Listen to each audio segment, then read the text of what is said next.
আসসালামু আলাইকুম প্রিয় দর্শক। আজকে তৈরি করে দেখাচ্ছি বিয়েবাড়ির স্টাইলে জর্দা পোলাওর রেসিপি।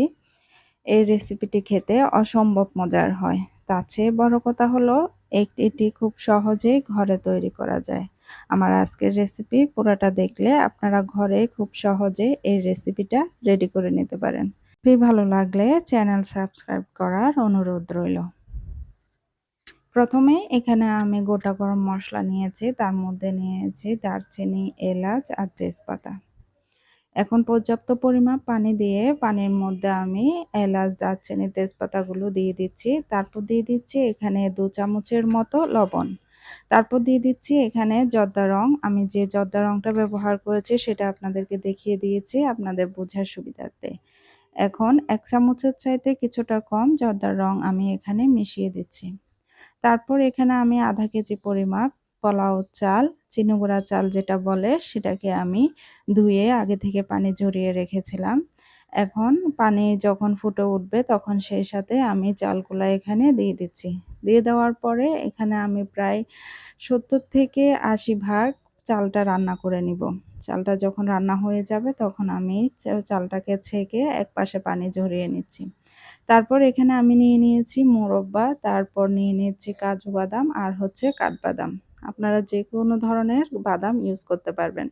তারপর আমি এখানে নিয়েছি বাঘাবাড়ি স্পেশাল গাওয়া ঘি।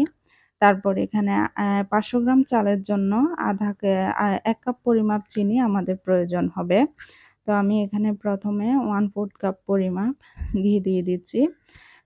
তারপরে এখানে আমি যে কাঠবাদামগুলো আগে থেকে খোসা ছাড়িয়ে রেখেছি, এগুলা যেহেতু ভাজা হয় নাই, তাই সেজন্য আগে এগুলাকে আলাদাভাবে ঘিয়ের মধ্যে খুব ভালোভাবে ভেজে নিচ্ছি, যাতে করে খেতে ভালো লাগে। বাদাম খুব ভালোভাবে ভেজে নেওয়া হয়ে গেলে এবার বাকি উপকরণগুলো একে একে সব মিশিয়ে দিচ্ছি।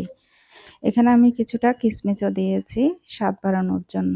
এবারে একটু নেড়েচেড়ে দিয়ে দিচ্ছি জর্দার জন্য যে চালটা পানি ঝরিয়ে রেখেছি সেই চালটা। দেখেন কালারটা কিন্তু খুব সুন্দর এসেছে।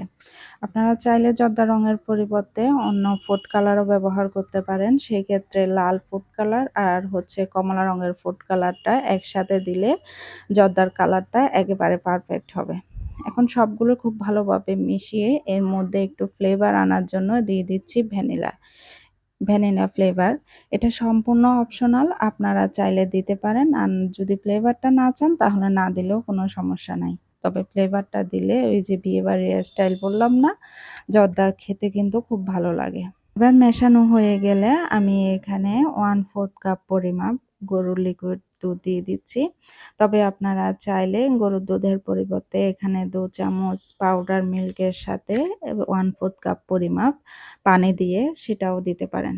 এবার ২০ মিনিটের জন্য ঢেকে দিয়ে ২০ মিনিট পরে দেখতেছি একেবারে পারফেক্টলি কুক হয়ে গেছে। অল্প সময়ে সহজভাবে এই রেসিপিটা আপনারা চাইলেও ঘরে তৈরি করে নিতে পারেন। সবাই ভালো থাকবেন, সুস্থ থাকবেন। আল্লাহ হাফেজ।